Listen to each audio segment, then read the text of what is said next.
Bonjour à tous.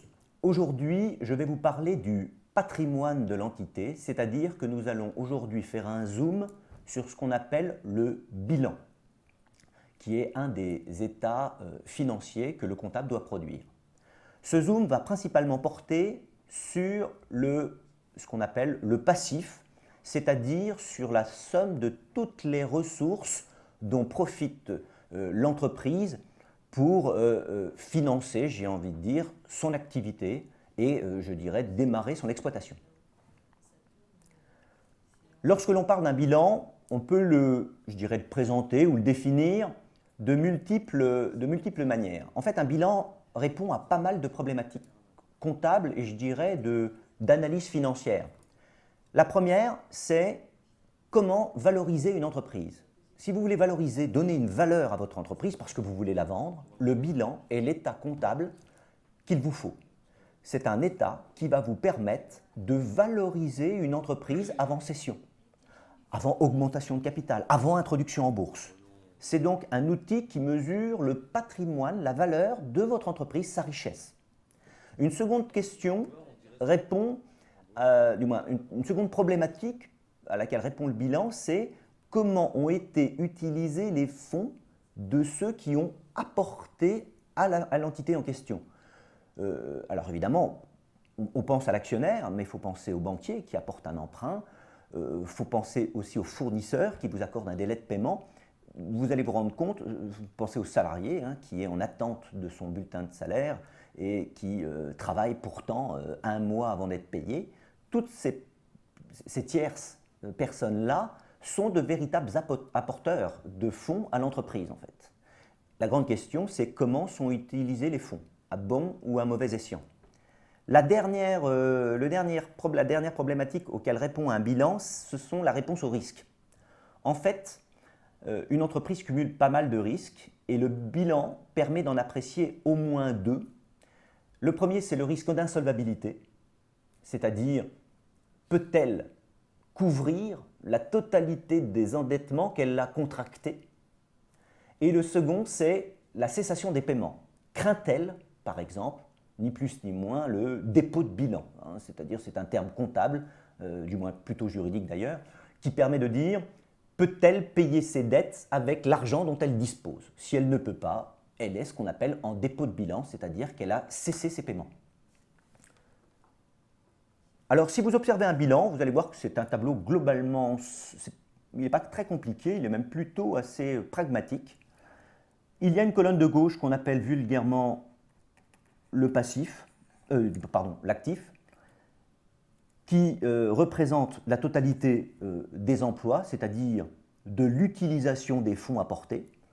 Et c'est là où on va se retrouver aujourd'hui, le passif, qui lui traite de l'ensemble des ressources qui ont été misées dans la société. Attention, ces ressources sont temporaires, vous en profitez en tant qu'entité comptable, mais à un moment donné, vous devez les rembourser. La plupart des ressources ici sont, je dirais, des dettes qui à un moment donné, de près ou de loin, doivent être rendues à ceux qui les ont apportées. Si on décrit la totalité de ce passif, on y retrouve quoi? Une partie que l'on appelle les capitaux propres. Ça appartient aux actionnaires. C'est la zone de l'actionnaire. Et un pool d'endettement que je vais décrire ultérieurement. La première partie, c'est ce qu'on appelle les capitaux propres. Vous voyez que la première ligne, là, c'est le capital. Il n'y a rien de plus important que le capital. Le capital, c'est la vitrine de l'entreprise. Plus une entreprise en est dotée, et plus elle est en sécurité. C'est un véritable gage de solvabilité. Ça permet de rassurer tous ceux qui sont susceptibles de vous prêter de l'argent, les banquiers, les fournisseurs qui vous accorderont de longs délais de paiement. En fait, c'est un gage de confiance. D'ailleurs, c'est un gage qui s'inscrit là où vous pouvez le mettre. La plupart des sociétés mettent même dans leur en-tête le montant de leur capital. Société anonyme X au capital de temps. C'est un véritable outil de communication. Toutes les sociétés qui malheureusement se montrent, comme on l'a vu, avec 1 euro symbolique, attirent peu d'attention en fait. C'est-à-dire que ce sont des entreprises qui ne pourront jamais obtenir un emprunt, si ce n'est gager son propre patrimoine en caution ou trouver des cautions personnelles comme des ascendants, des descendants éventuels qui pourraient, par leur patrimoine propre, assurer la couverture d'un emprunt. Ce sont des entreprises qui ne pourront même pas demander un jour un délai à un fournisseur de délai de paiement parce qu'il y a une suspicion forte que le fournisseur ne soit pas payé. Donc le capital est véritablement ce qu'il y a de plus stratégique dans le montage d'une entreprise. Ensuite, si on descend, on y trouve le résultat de l'entreprise, que l'on décrira quand on étudiera le compte de résultat, qui est ni plus ni moins la résultante, les fruits de l'exploitation de l'entreprise, du pourquoi elle a été montée. Ça appartient aussi aux actionnaires. Si on descend, on y trouve l'emprunt, les emprunts. Donc là, c'est tout l'endettement externe vis-à-vis du monde financier. Puis ensuite, vous avez le pool de dettes qui peuvent concerner qui? Eh bien, une entité comptable peut devoir des sous à des fournisseurs, c'est-à-dire qui ont accordé des délais de paiement. Une entité comptable peut devoir des sous à l'État. Et enfin, elle peut même devoir des sous aux salariés. Je pense là pas tellement aux salaires, puisque normalement les salaires sont inscrits au bilan en même temps qu'ils sont virés. Je pense plutôt par exemple aux congés payés où l'entreprise doit bien prévoir chaque mois 2 jours et demi de manière à ce que le salarié puisse être payé pendant son mois de congé payé.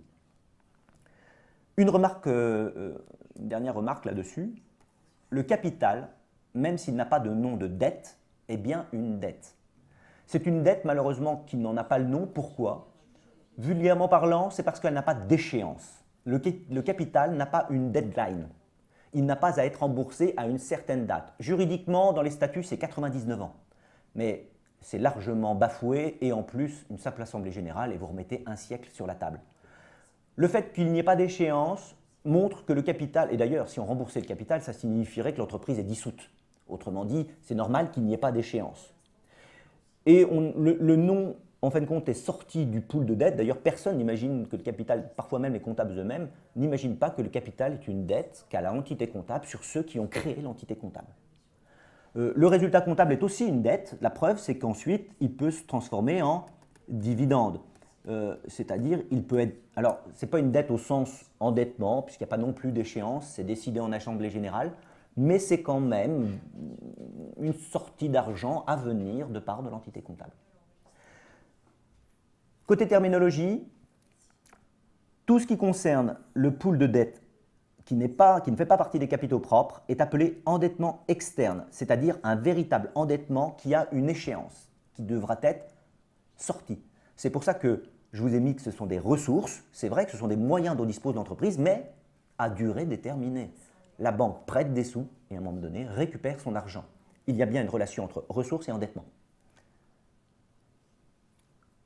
Remarquez aussi que le passif est classé par ordre d'exigibilité croissante. On a les dettes à rembourser les plus à long terme et ici, on descend vers le court terme. La dernière ici étant celle qui doit être payée avec le plus faible horizon possible.